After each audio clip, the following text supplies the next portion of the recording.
Recording in progress. Yes, that's easy. Right. Everybody has a seat. Do we have other people on the call online? We're gonna give it another second. I know there's a couple people said it can't be here. Usually we have a few more, but weather's been crazy here. So Tyler wanted to join and Jonathan and some others. So we're gonna give it another minute. How have you been, man? You look good. Thanks. I've been busy. This is good. Can't wait to hear about it. When do you start gearing up for SHOT Show? Oh, that's way in the future. We still have to move buildings before then. That's a big one. I just like you having a booth because it gives me a place to go and sit and rest my feet when I need to. Yeah, definitely. I'm gonna do a guest appearance and sign some knives. That's what I'm gonna do. I'll bring a Sharpie. I've had to start bringing Sharpies to things because people want me to autograph stuff, and it's so weird. Yeah, that's awesome. Which one is that? Is that yours? The Green That's a Beret special dagger. forces one. Yeah. Yeah, you're gonna have to share the story. I guess that's a good place for us to start. Guys, we're gonna get rolling. We're gonna let Chris introduce himself in a minute. I'll give you a little bit about his background. But I guess a good point to start, if you guys saw the knife that, by the way, Chris, I'm looking at my iPad right now, which is the camera, but I'm looking at the screen that we have you on a big screen so everybody can see you. So that's why you see my face going back and forth. But the dagger, if you don't mind showing that dagger again. Oh, there. Oh, now I can see all the people. So that dagger has a very special story behind it. It is the first time in how long? 11 years. In 11 years that there's an official dagger being issued to graduate of those that finished the Special Forces course. Who else is recording? Frankie joined the call. Oh, Frankie joined the call. All right. So, Chris, if you want to tell us a little bit about, start with that knife. What's special about it? Sure. So one of my friends is a Green Beret, and he came to us with this project saying he wanted to raise money through a nonprofit to be able to issue a dagger to every Green Beret graduating the Q course, because right now they don't get anything. They used to for a long time. So we wanted to make something high quality for the dudes. So that's this one here too on the plaque. Each one of them is serial numbered to each Green Beret. So only Green Berets can have this one, but we also make a civilian version of it. So it's just been a huge honor. We get to go to the graduations too, and we normally sit in the front row, and my kids get to watch the dudes walk across the stage and get handed their Green Beret and then get handed a dagger we made. Very cool. Awesome. So good segue. I mean, you come from a military background, specific in the special operations community. Do you mind sharing with our coaching clients here and the ones that are logged in a little bit about your story? Yeah, definitely. So I'm going to go through a couple different phases, I guess, of my adult life. And then I'll just talk about what I found made me successful in those, because people tell me that I've been successful. So I try and analyze that of what worked and what didn't. So I made a short little list of things that I think contributed to it, and it applied across all of the different things that I've done. So in 2009, I joined the Army as a commo guy. I carried the radios, made all the radio calls, made all the vehicles talk, and I've been to like fancy computer networking stuff, but that was definitely not my specialty. My specialty was being the dude on the ground, carrying the radios, making the calls, being on the team. So I started out in a Cab Scout unit in the regular Army. I did a year in Iraq. It was not that cool. To me, it was easy. It wasn't challenging, and nobody really wanted to be there. It was like, oh, okay, it's just a job.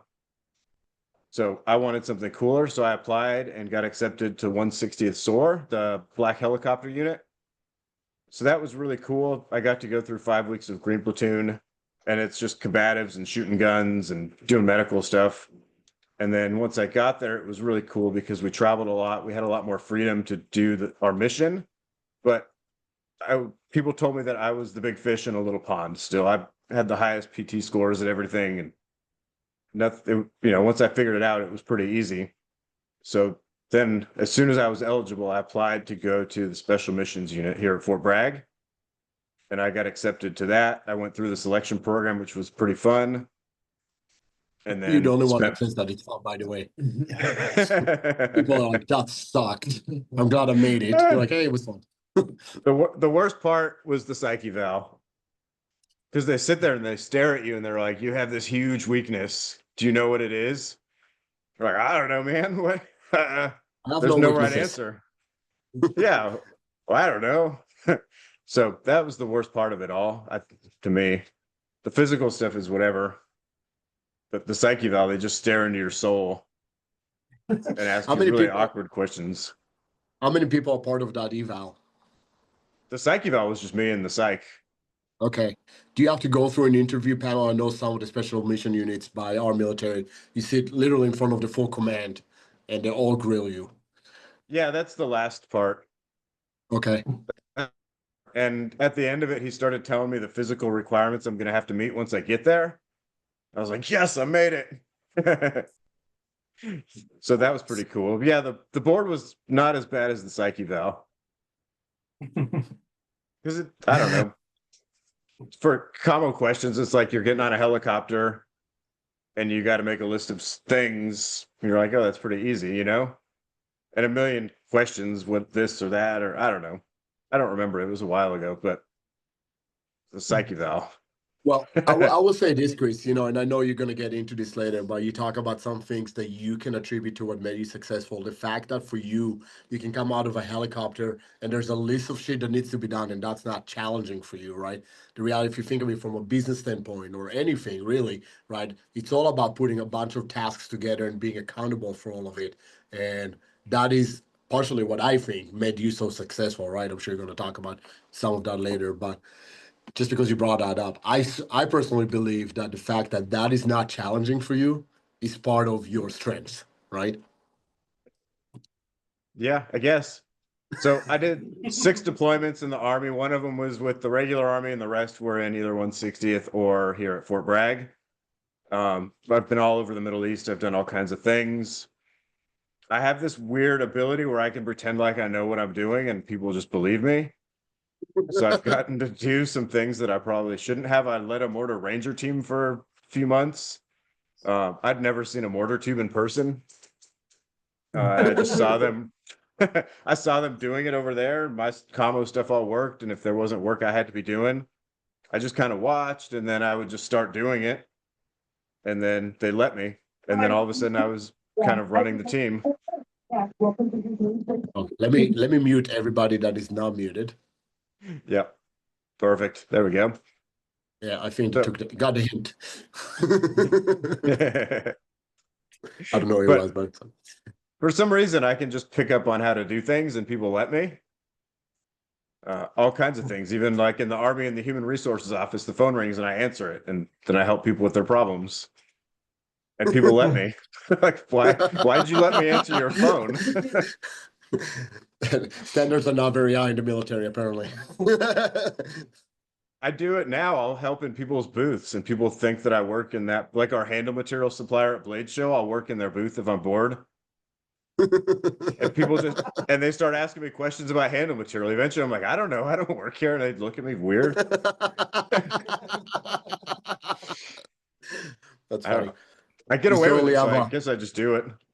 Yep, you have a future at Walmart when you retire for sure. I don't direction So be you're a good freezing, buddy. fit. What was Oh, that one more time? Because you froze it for a second. I don't take direction from people that I think are idiots very well. Mm. Yeah, so Walmart is not going to work for you. Pro- Probably not. But I did 11 years in the Army. I would have stayed in most likely if I didn't get hurt. But I got hurt. Both my knees are absolutely ruined. My shoulder, all the parts. They mostly function. It's not that big a deal. Um, Also, while I was going through that, I got divorced. So if you can imagine every life change all at once, it's about what I was going through. That was 2019. So it seems like 17 lifetimes ago, but I guess that wasn't that long ago. So 7 years, man. 6 years. yeah, right after that, I did an internship with a real estate company and I became a real estate agent. I don't recommend it. It's really stressful and people are mean. I don't know. Everybody was kind of grumpy and you got to be like formal. You can't see my lower half, but I have like tiger stripe shorts on. That's comfortable. I did a podcast the other day and I just saw it come out on Instagram and my shorts are like all the way up and it's kind of embarrassing. Very But cool. I don't want to have to dress nice and do boring things. Real estate was super stressful. But I went from being an intern, which is the very bottom, got my real estate license, and then I was the team leader all within less than a year. So I had 15 houses under contract at any one time for the most part, which most real estate agents won't do that in their first year. By my third month, we just had houses all the time under contract. So it was crazy, but it just wasn't worth it. I was always on my computer, always showing people houses. Not that fun. So at the same time, our knife business was slowly growing. So we made a choice just to do knives full time. The guy that ran the real estate company I was at that time, he was the one that was pivotal kind of in deciding like, hey man, you got to decide one or the other. And the knife company seems way cooler. So go do that. So that was 2021, I think, is when we decided to do that. So let me stop you for a second, Chris, because you said that you already started a knife company while you're doing real estate. So what prompted you to start a knife company? And you keep saying we. Who's we? Oh, you know who we is. I The know, other but the part. people around you don't know who we is. I know. So my wife Megan is a big part in this whole company, and also my 4 kids. My kids are homeschooled and they work 2 hours a day in the shop at least as part of their homeschooling. So we started making knives or my oldest son and I started making knives in 2017 just as a hobby. My first one is right here.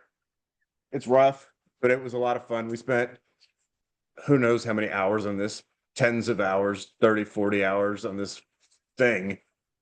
But it was great. And it was the first one we ever made. And then about knife number 3, I started taking them to work, and the guys in the team room were buying them faster than we could make them. So that's kind of how that started. And then between deployments and trips, we just made knives in the garage at night, on weekends, whenever we could. Very cool. So that's where we started. We started in a 1-car garage with hand tools, a file, just going back and forth, making these things by hand. And now we just signed the lease on Saturday for a 9,000 square foot shop. And we've got over 20 employees. And today, maybe 3 hours ago, we signed on a new sales team. So we're going to have a sales team of about 50 dudes all over the country. That's amazing, man. Good for you. It's scary. All of these things we've been working so hard on for years to build a solid foundation, and they've all kind of landed all at the same time this week. So So usually it works. Yeah, but my trigger for getting a new building was having the sales team, but they were taking too long, so I just committed to the building. And then I told them I committed to the building and asked them what they were doing. Hey, are we doing this together or are we not? So Perfect. So let me ask you another question. You said it's scary, right? And pretty much everything that you described, I mean, anything from the military to starting a business to getting married, right? It's all scary shit. So would you agree with me? Because I certainly believe that way, that the biggest reward is typically on the other side of something that's really scares the shit out of you, right? Do you agree with that? yeah. If it's not scary, it's not worth doing. Yeah. Yeah, for sure. Before I signed the lease, he came to the jiu-jitsu gym on Saturday with the lease. I'm like, man, this is scary, but we're doing it. I'm going to commit to it and figure all the details out as we go. Awesome. Yeah, definitely. So I built this with my wife and kids. It's been awesome. We're definitely a family business. Our shop foreman, his wife goes with us to SHOT Show. His kids, when they're not in school, they come and work in the shop. So we try and have it be a family friendly place, but most of our employees are veterans. About 60% of us were in the Army, and about half of everybody else, their husbands or family members are in the Army. Do you hire any Marines? I've never had a Marine work here. Nope. Oh, well, that's a smart move. I'm just asking. I think we had an Air Force guy for a little while, and we've had some cops, but We got Fort Bragg right here. I think it's the most heavily populated Army base there is. So a lot of Tell me it's about challenging. that Yep. transition program. You share with me at some point that you would hire people as they go through a transition from military to civilian life, right? There's a specific program that you were able to get involved with. Can you share a little bit about that? Yeah, that's the career skills program. So for the last 6 months of their enlisted contract, they get to come work for us. So their place of duty becomes our knife shop. And we make them work from 9 a.m. to 3 p.m. So we give them a nice, easy work day so they can figure out their life and get all their things in order while they're transitioning.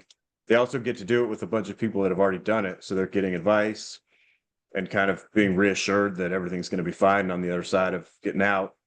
And then at least half of them end up working here. So their transition Very is cool. much easier knowing that they have a place, they have a purpose again. That's awesome. So where is Stroup Knives now, and what are some big goals that you have? Survive is part of it. Just make it to this. Everything is all happening all at once. So it's gotten mighty crazy this last couple weeks. But our big goals is we want to double our overall sales in the next 18 months.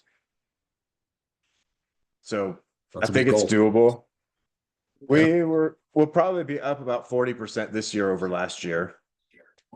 That's So I amazing. think with the new shop and the new sales team, I think doubling in 18 months is very, very reasonable. We're tripling our space.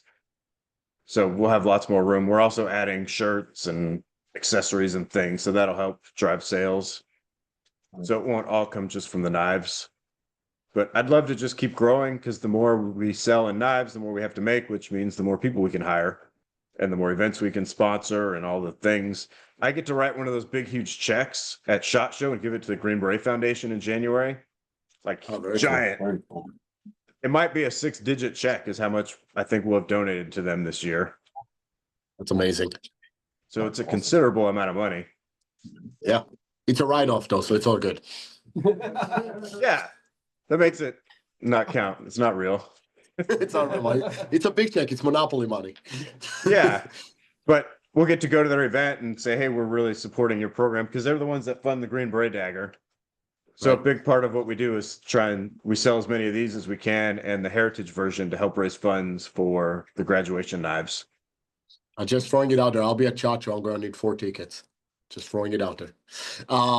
So that aside, so you alluded to the fact that there's a few characteristics that you identified over your career between military and business and life that helped you get to where you are now, right? You said being successful, you said just reaching goals, right?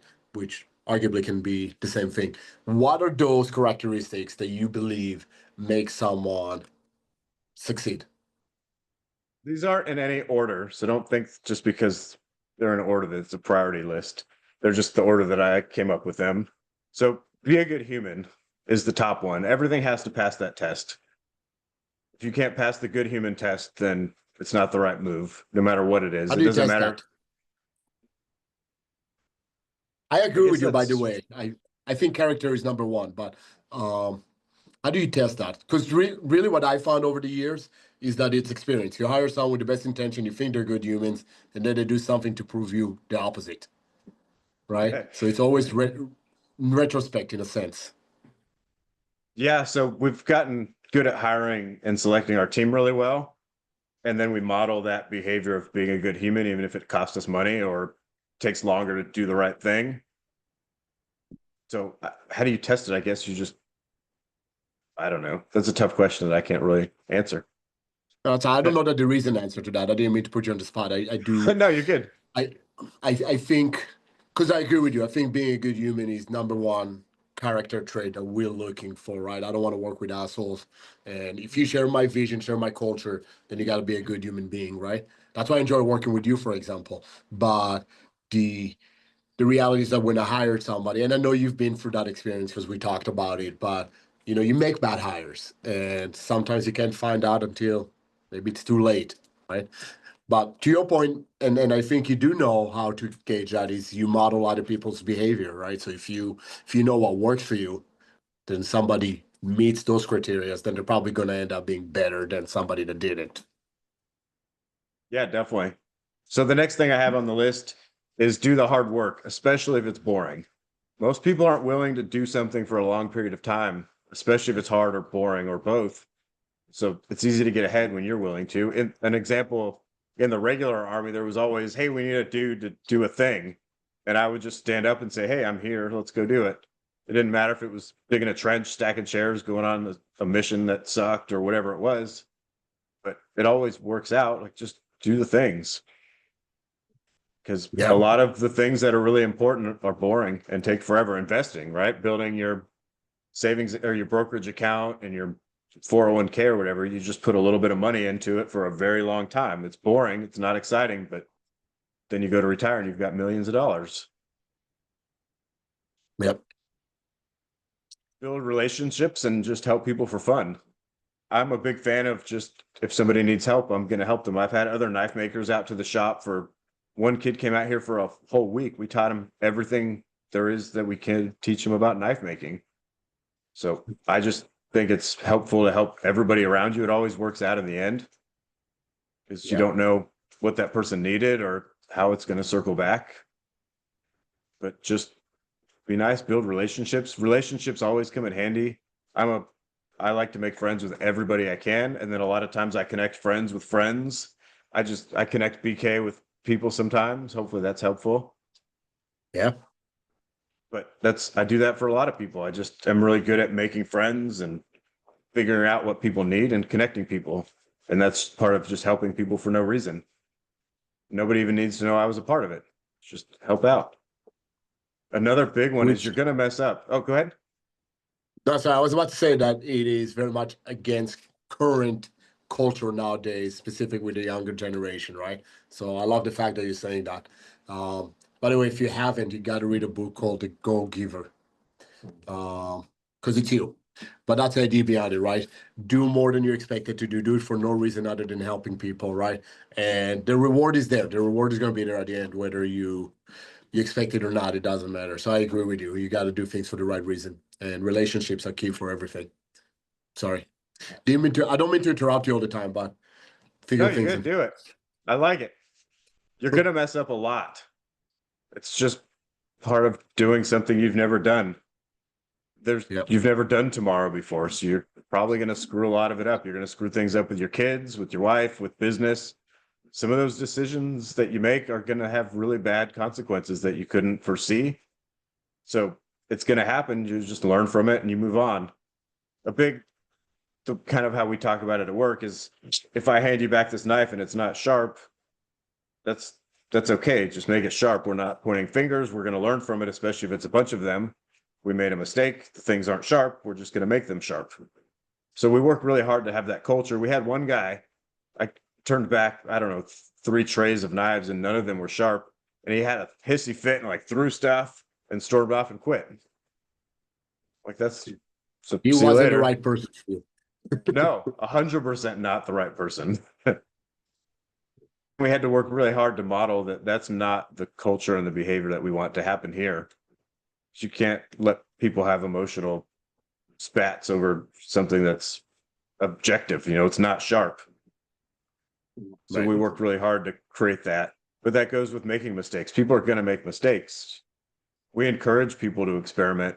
But hey, grinding knives, you're going to screw up some of them. It's kind of like shooting. If all of your blades are perfect, you're going too slow. Like if your target is, got this tight little group in the middle, you're shooting too slow. Go faster. Like send some flyers out there. It's training. Grinding knives, we always buy extra materials. So go faster, learn this, mess it up. Like you went too fast. All right, this didn't work. You tried it, but we're learning what doesn't work, which is a lot of times what you got to find also. Yeah. And it's going to be really hard, but you can handle it. All the things that are worth doing, they're really hard. I mean, if everything was easy, it wouldn't be worth doing. Jiu-jitsu, Or we everybody started, would be doing it. or yeah, and then it would be boring. That's boring too. But jiu-jitsu is really hard. It's complicated. It's fun. You get beat up and smashed, and some days it's just sucks. But it's worth it because you're learning so many different things and all the relationships we're building.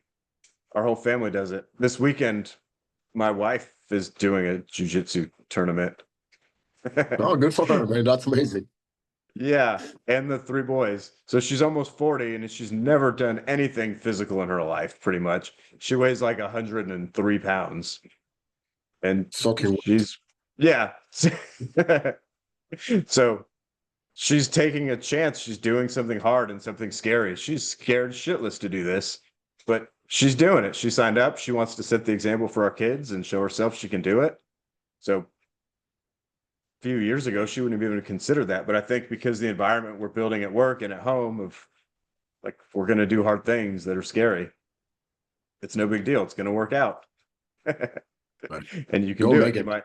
Yeah, I know. I'm super excited. Yeah. That's awesome. Megan. Yeah. So I'm super stoked for that. Always be curious and hungry to learn, especially in business. The second you think you learned one thing, there's a million other things you realize that you don't know. So you always have to be curious and learning. BK is a big advocate of always be reading books. I think he reads 2 or 3 books at a time. I do. So, so it's important to always learn and learn different things. It doesn't always have to be directly related to the thing that you think you need to learn. And even if sometimes I read a book, even if I don't think it is going to be that interesting, just because somebody recommended it and said that I should read it. And a lot of times those are the best ones. The E-Myth, a lot of people recommended that one. There's a lot of really good nuggets in that book, and it's interesting. A really big thing that I took away from there involves people.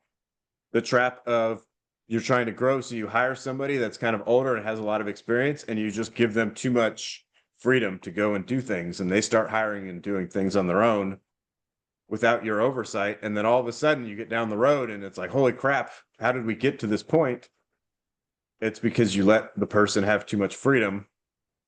I did that in the beginning a couple times, partly because it's so overwhelming starting a business. There's just so many things to do. So when somebody says, hey, I can help you with these things, you just let them.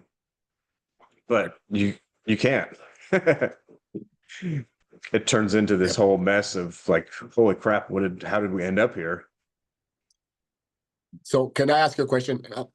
Obviously I'm a big fan of the E-Myth. I just finished it again, and I just bought a paper copy as well. Because you and I had this discussion about it recently, and I brought it up in our coaching call today also for those of you that were on it.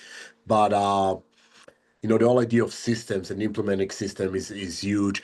But one thing that I like to tie in, going with your military background, my military background, because you said about hiring that person that allowed things to go array in a sense. How big are you on after action reviews? Like learning from those mistakes in a sense, like doing a debrief. Okay, where did we go wrong? How do we learn? How do we implement it? How do we move forward from this? Terrible at writing it down, but we're really good at doing it whenever anything goes wrong or starts to go wrong, or when something goes right. So we try and identify what's going wrong as at the earliest possible. So we track exactly how many knives we make by lunchtime every day, and then by the end of the day. So that way we can, if we're slacking for whatever reason, we identify it and we can figure out what the problem is. So that way, hopefully we can get ahead of it. We've learned it. We have to do that regularly, because trying to make 50 knives a day, you get behind a day or two and it's really hard to get caught back up. So sitting there and talking about it, hey, these knives aren't sharp. Why aren't they sharp? Okay, let's identify the problem and then let's talk about it so we can move forward and not do that again. Right. Love it. So that's definitely helpful. And then another thing from the E-Myth is the 3 different personalities: the entrepreneur, the manager, and the technician. I've learned over the years that you don't have, in the book, it talks about being all 3 of those people. At the beginning. At the beginning, yeah. That's true.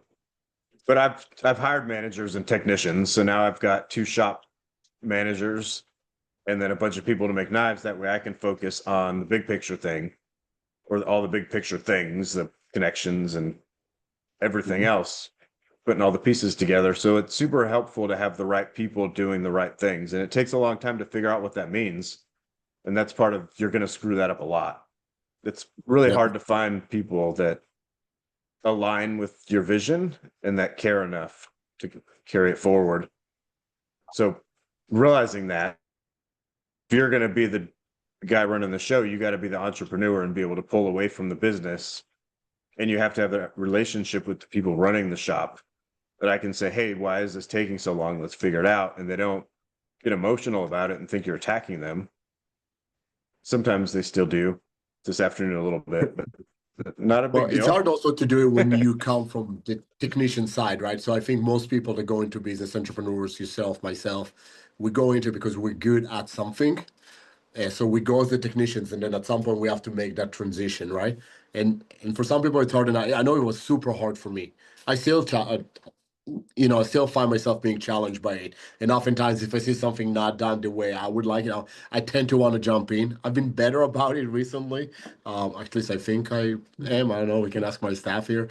But you know what I'm realizing, and I'm going to give you a little tidbit. So as Tyler says, I am. So that's good. But I would say I identify that as the entrepreneur, as the founder, as the leader of this organization, I have three roles that really require my main focus: is setting the vision, finalizing the big deal, and removing obstacles from my staff so they can do their job. That is it. Everything else, somebody else should manage. So I don't know if it helps you or not, but being able to focus on those three elements of my job allowed me to really clear the way for Allison, Tyler, my medical staff, to be able to do their thing without me interfering. Yeah, definitely. That's a good way to look at it. Yeah, it's definitely not easy going from being the guy that makes every part of every knife to slowly teaching somebody how to do simple tasks. And I still remember the first week they were able to make a knife from start to finish without me touching it. It's like, it's a weird feeling because it's my knives and now I'm not even making them. But there's no way to grow without doing that. And then Yeah. what do you do? If I'm not making knives, then what do I do with my time? So then it's Right. identifying all of those things and what's the next best thing to do. So here, our culture is one of our most important things that we have. So that goes into hiring, picking the right people, but we need the right culture here. So because we want people to feel comfortable showing up to work, providing a purpose after the military. So having that culture, man, it took years to build. At one point, we fired everyone but 3 people. We probably had 15 people. We just went through and fired everybody because there was one guy that was super toxic, and then that kind of spread to more people. And there was this culture that was terrible, and nobody wanted to be at work. So now when we hire, we make sure that we're a good fit. We have a whole list of questions. We take them through the shop and they work for a few hours and do all the different processes. That way everybody in the shop gets to interact with them. Everybody gets a say because they're going to be on the team doing this. If I got to stand next to you and assemble knives all day, we got to get along and not argue about stupid things. Kind of have the same temperament. I've created something that I like to call the box test. These knife boxes, especially when they're empty and they have these little tabs on the bottom, they fall over everywhere. So if you stack a bunch and then you have to move them, they fall. To me, it's the funniest thing in the world. But I was interviewing somebody, or they were, and I was just here. And all the knife boxes are stacked right there. And I had her move these big stacks. They're tall, maybe 100 boxes total. And I had her move all the boxes about 6 feet over. And she was being really deliberate and they never fell over. So I just knocked them all over. She kind of turned her back and then the boxes went everywhere. And she kind of looked at them and then she just stacked them right back up. Like that's a good response. She didn't get mad. She wasn't like, what the hell's your problem, dude? She didn't get frustrated. She just, oh, okay. That's what we're looking for because stuff is going to get hard. If you get frustrated over some boxes falling, what are you going to do when things are actually going wrong? Yeah. So I thought it was the funniest thing in the world. I had to walk out the building because I was laughing so hard and I didn't want her to notice. Allison, we got to get a bunch of boxes for next hire.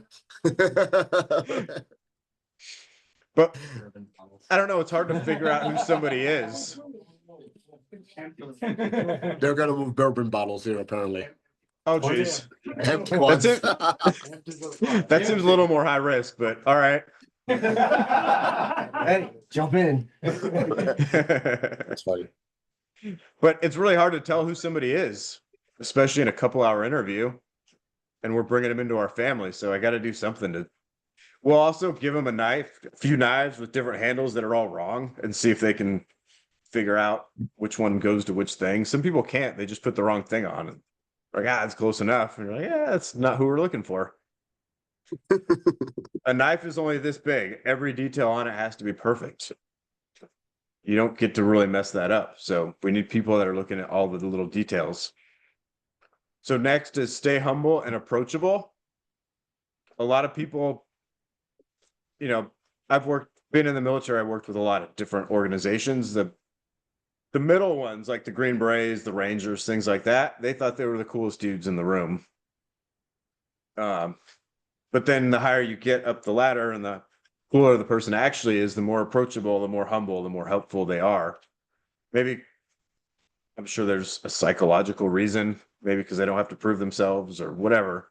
But the best people there are the humblest. They're willing to help people.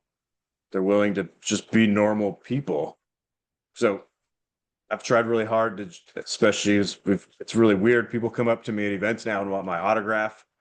There was a guy in the shop this weekend to buy a knife, and he had me autograph his thing. This is the weirdest thing in the world. But you got to stay normal. We're just normal people doing things that are cool, and we try and share that with everybody we can. So it's easy. I'm sure you guys have seen it, especially, the owners of big gun companies or whatever, and they start getting weird and thinking they're too cool for school. So I think it's important to never let that happen, no matter what. And then find mentors and people to mentor.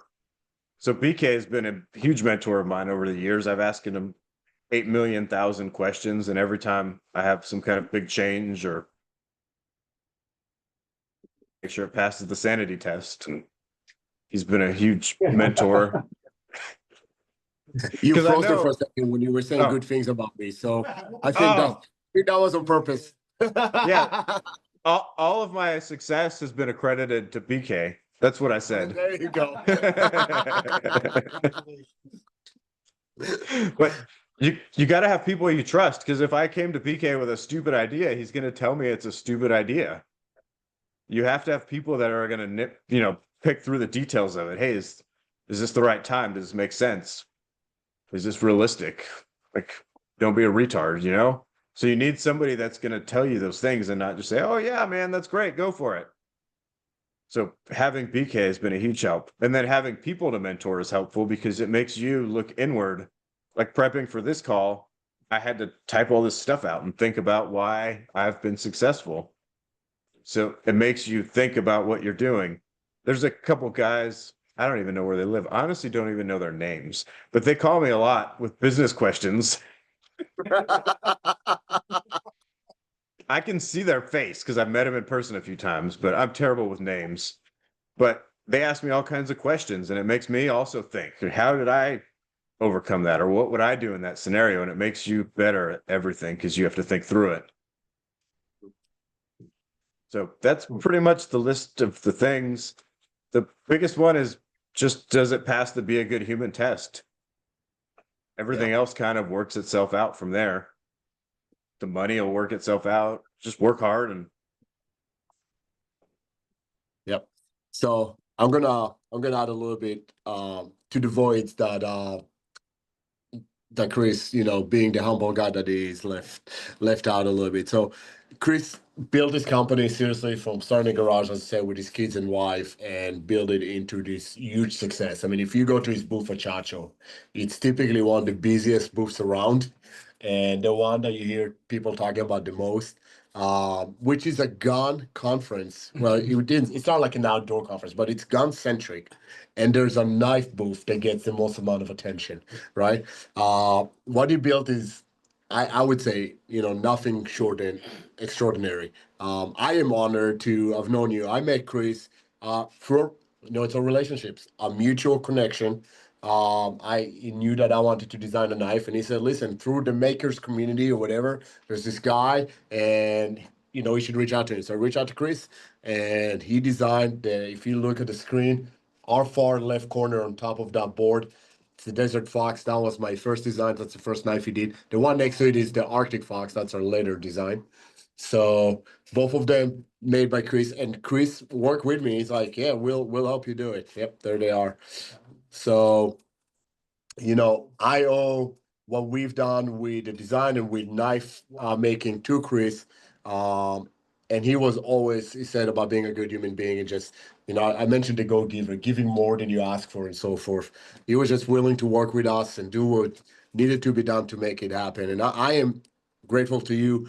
Talk about, mentorship and coaching people and being coachable. Funnily enough, today's coaching call, if you were to be on it, was about that topic, coincidentally enough. And it takes a person to admit that they don't know it all and to go and seek advice from others. I ask advice from Chris. I ask advice from people in this room, right? So bottom line is I echo everything that you said. I think that's one of the reasons that you and I jive is the fact that we see the world similarly in that sense. So I'm grateful for you for all of that. With your permission, I would like to kind of open the floor and see if people here have questions, either on the military side or business side, and pick your brain a little bit. Is that cool? Yeah, of course. All right, guys. Anybody any questions? I know we also have people online. So when Chris first started his business I know it sounds like you're just off the boat. Apparently, he lived here for 30 years or so. But I'm just saying. Go ahead, Arthur. All right. So when Chris started his business from the scratch, how did he feel when he made his first 100 knives? How did you feel when you made your first 100 knives, like your first kind of big milestone? So that's really funny because when BK wanted me to make this, he asked for 100 of them, and it was just me making knives in the garage. And that was scary and overwhelming. And that was kind of the first moment where this seemed like this could be real. Like, man, there is really something to this. I just made 100 knives. It probably took me, I don't even know, months and months and months to do it, but we got it done. And that was amazing. The feeling of, holy cow, we made 100. And then I remember the first month that we made 100, and we thought that was crazy. Like, holy cow, we made 100 knives. So it's a big feeling. It's definitely a sense of accomplishment, but also it just shows that you can do way more. If we can do 100, then we can do 1,000. Wow. Yeah. We always sell ourselves too short in a sense, right? And it takes us reaching a milestone to realize, well, we can actually do much better than this, right? So I love that. Anybody else? Any other questions? Yeah, go ahead. So, Yeah, come closer. I can't call them Russians because they get offended, the Ukrainians and Belarusians and whatever. I don't know why they all come here. It's not, we don't offer vodka, it's all bourbon. I don't get it. Yeah. so interesting. So I had a couple of questions, but I wanted to ask, but You get one of, one. I get One. one. So Thanks. one of the things I noticed throughout, it's a lot of contradictions, so to speak. So on one side, you got bored at Rangers, but I'm sorry, but in the army, but you talk about doing boring things repeatedly because you need to overcome, and that's a skill in itself, right? So to be able to do boring things consistently to the point. And you've jumped from career to career that realistically on the spectrum is fairly insane, from building a sales team with real estate to going to dropping that and having a milestone of making knives, right? Like it's so Where's the question? the question I think, so what's the where do you find that balance as far as the contradictions, where it continue driving you forward versus just still drives you forward, but doesn't set you back, so to speak? Interesting. I've never looked at this that way, but yeah, I can see what you're saying for sure. I have to have a reason for doing things.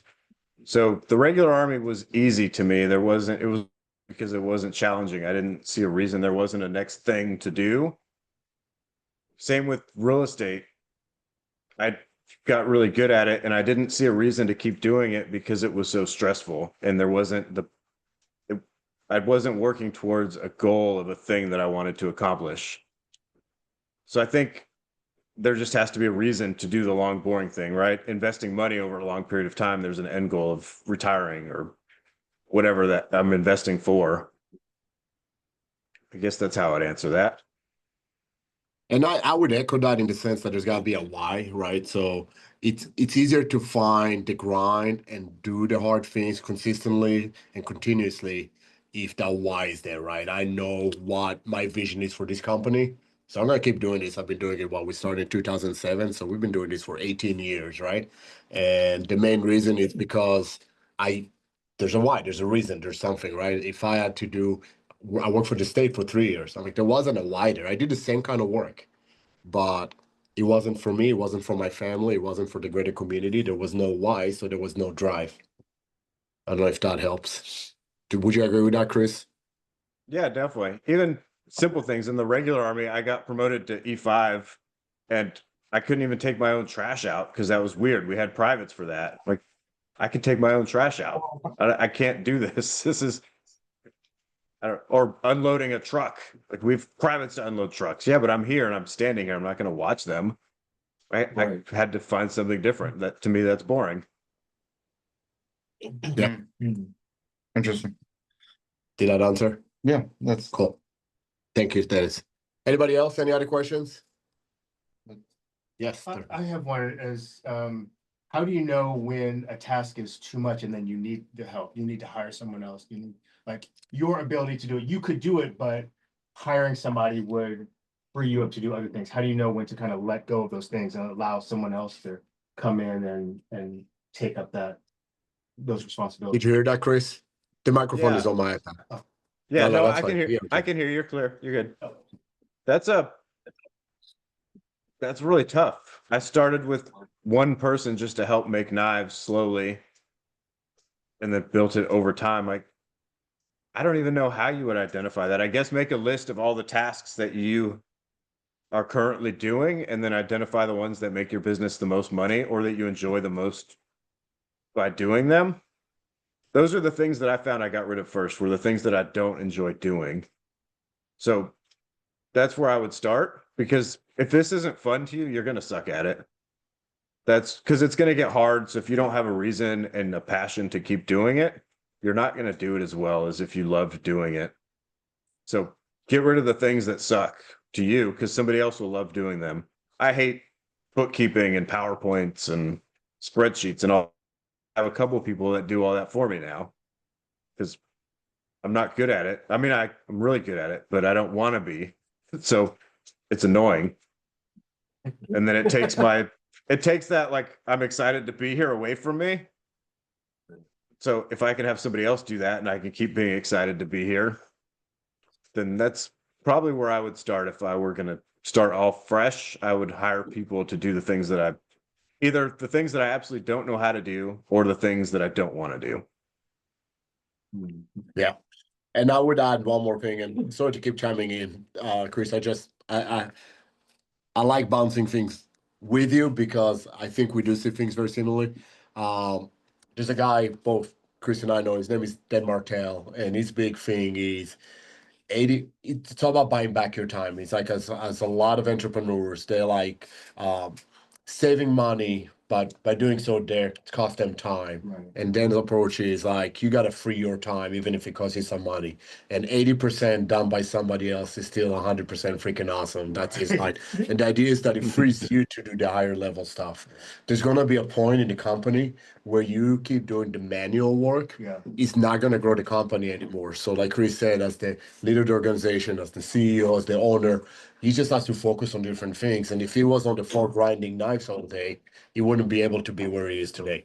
So you got to find those points. Yeah, thank you. Cool.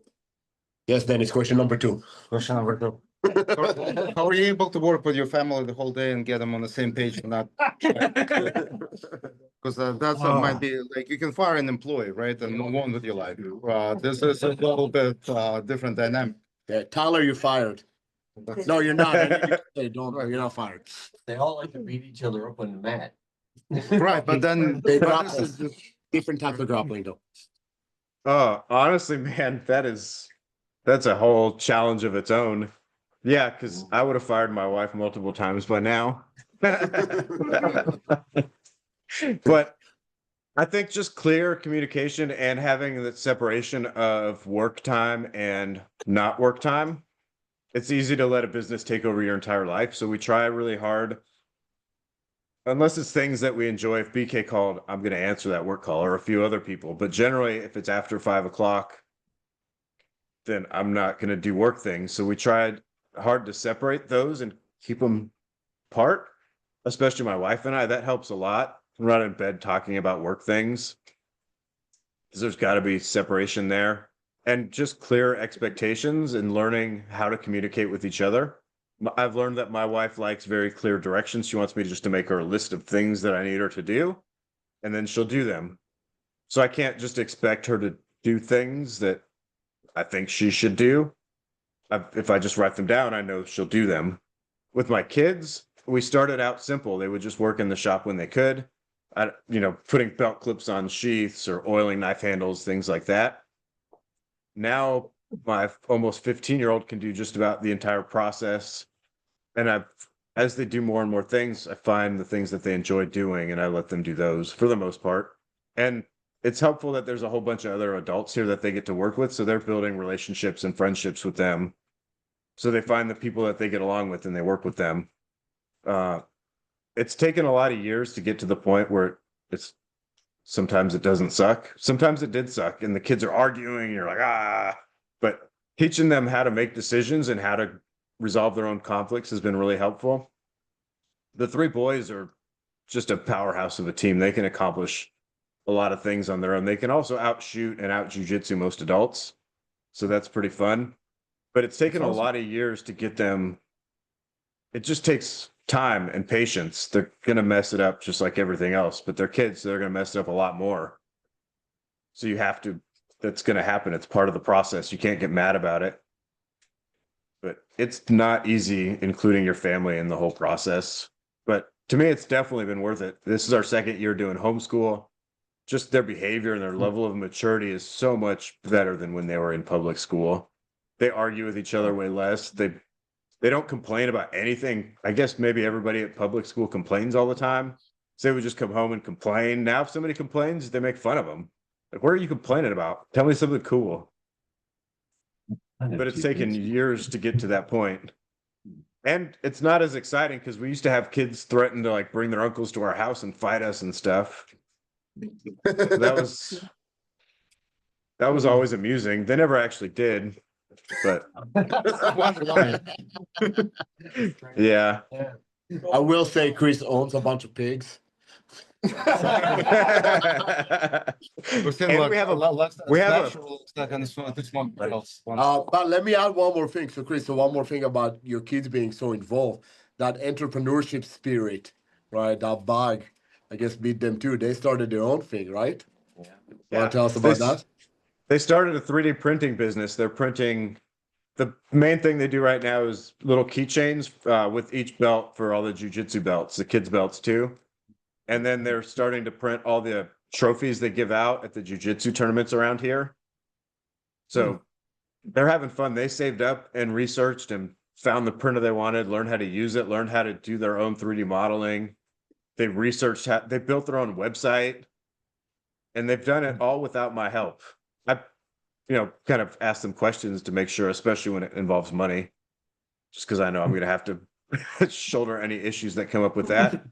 And it ties in, it's under our knife business, so I have to make sure the money is legit. But they've built the website, they've done all of it all on their own. They're making friends, they're communicating with people like grown-ups on Instagram.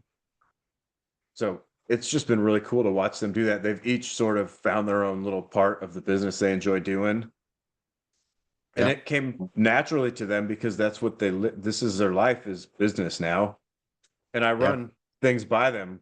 Before we got the new building, I showed them the different buildings we're thinking about getting and asked them which building they think makes the most sense. And I make them think through why are we doing this? What would you do if we made $30,000? Do we take it out and go buy more guns? Or do we take some of it out and buy one gun and then put it into more equipment or materials? So trying to teach them, my kids have expensive taste because we've got cool stuff, and they're like, man, I can't get a $300 pistol because I have a staccato. So I'm trying to teach them that it's like rough. It's rough. it's a rough life. Yeah. I will say this, they won't get that education in public school though. Forget about the guns part. The idea of starting a business and knowing the different elements and how to build a website, even though some schools would have website design classes, right? But the reality is they would do it for the wrong reasons. The fact that they're doing it to start their own business teaches them a whole different element of it, which is pretty awesome. I mean, you can't get that anywhere else, right? Other than life. So I told my daughter when she wanted to go to college, I'm like, I'll pay for your college, or we'll take whatever your tuition is worth. I give you that money to start your own business. You choose. So Mm. she chose college, but still, I'm like, and I'm proud of her. She's doing great. But the reality is that I agree with you. The fact that to be successful in life, right, you need experience. You need it. No piece of paper on the wall will ever be substitute to real experience, right? That's my belief, at least. This is kind of someone that's I have a master's degree. I have 2 bachelor's degree, right? But I'm like, I'll never do anything with it. It's just pieces of paper on my wall, you know. Has never helped me in life. So Yeah, I've got a bachelor's degree in business. It's in my closet under my socks or something, but I have it. you keep your socks in the closet? What kind of a weirdo are you? I don't have a dresser. We just built a big closet with all these shelves and stuff. So yeah, that's also where all my military awards are. So That's funny. Well, being successful in anything is a big plus for everybody. Yep. Anybody else has any other questions? I got one. Yeah, Alan. Hey, Chris. He's my only American here. You talked about some of the scary. Yeah, you talked about some of the scary like decisions or like events, being kind of pivotal. Are there, if you look at those, are there ones that turned out not to be like, after you went through them, not as scary as you anticipated? And if there are multiple of those, like if there's only a few, what were they? If there's multiple of those, was there a trend? Is there like a common theme to them? And is there anything you've kind of learned from that? nothing's as Complicated. Yeah. yeah, generally it's not as scary and big as you think it's going to be. So there's always a solution. You just have to find it. So I guess an example, we had this around the time where we fired almost all of our employees. A couple of them made this little group of like, I'm going to ruin their family and their company and make their life miserable. So they called OSHA on us twice. They called the cops and said our kids were in danger. They reached out to a lot of the people we do business with and said we are retards, basically. They did all of these things. And it was around the time that our old shop foreman found out he had pancreatic cancer. So there was all of these things happening. And it seemed like a lot and that we couldn't make it through it. But then you just like, how do I solve this? All right, I need to make him stop. So I talked to my attorney and we got a cease and he mailed us a cease and desist from his apartment with his address on it, which I guess it has to come from attorney. And it was like painfully bad. So that became a joke for a long time. But I had our attorneys write a really scary cease and desist, which was luckily enough to make him stop. But we just dissected each thing. The OSHA complaint was all bogus. There was nothing on it that was real. So we just had to send pictures of the things happening to the OSHA inspectors. They didn't even come out to the shop, which is probably really good. But it was scary. We were out of town in Pennsylvania and we got this OSHA notice in our email, like, holy crap, OSHA's coming after us, because that is scary. But we just slowly like, how do we get through this? Okay. So I made friends with the OSHA inspector and explained what was going on. And he's like, yeah, I can see that because most of this is really stupid.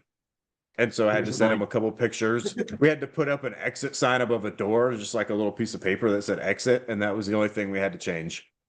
So that seemed insanely scary. Like, man, I'm out of town. OSHA's calling. So that was hard. And then the cops showing up at my house, that wasn't a big deal because we know the cops around here. So they showed up and knew my kids by their first names. I love small towns. Everybody around us knows our knife company and most of them carry our knives. So there was, and it was just so many things, one after another. So just going one step at a time. And then looking back, I remember thinking that, holy crap, how are we going to get through this? This is terrible. Now it's just like a distant memory that's not that big of a deal anymore. And it's kind of a running joke too, and with some of the other companies that he reached out to, because like it just made him look really stupid. But he Right. tried so hard to cause us all these problems. And the more of those things that you go through, the less stress they cause you because you've done enough of them that you have that experience to know that you can solve the problem, that there is a solution. There's always a solution. It might not be easy, it might not be comfortable, but there is always one. So knowing that, you can find it. And a lot of times to get to that solution, I ask myself a lot of questions. The questions normally lead to the answer. So just, what aren't I seeing? What is so many questions is what helps me. How do I make this idiot stop? Well, the other staccato, I'm just saying. But It's right here. Chris, we're at the hour mark. I don't want to keep you away from your family. I truly appreciate you jumping on this call with us. I know it was very helpful for the guys here and gals. Give my best to your family. Love you, brother, and thank you. And I'll talk to you later. Oh, sorry. We have a night shift and there's people outside, and I was like, who the heck is still here? Sorry. It scared me for a second. You go clear. You go clear your house and warehouse. No. Call me if you need help. Thanks for having me. It's an honor to be able to talk to you guys. It's share that are helpful. So never hesitate to reach out if you guys think there's a way I can help you with a business question or whatever I can do to help. I'm always here. BK has all of my contact info. Just reach out. And I know he's not very active on it, but you guys are all on the coaching platform. So is Chris. Okay. Every so often he'll jump on a call, but you can message him there too if you need to. We're very active on Instagram. Yep. All right, Chris, I appreciate it. I'll talk to you later. I'll see you in Vegas. Yeah, looking Santa forward to Barbara. it. Good night, Bye. everybody. Thank you. That was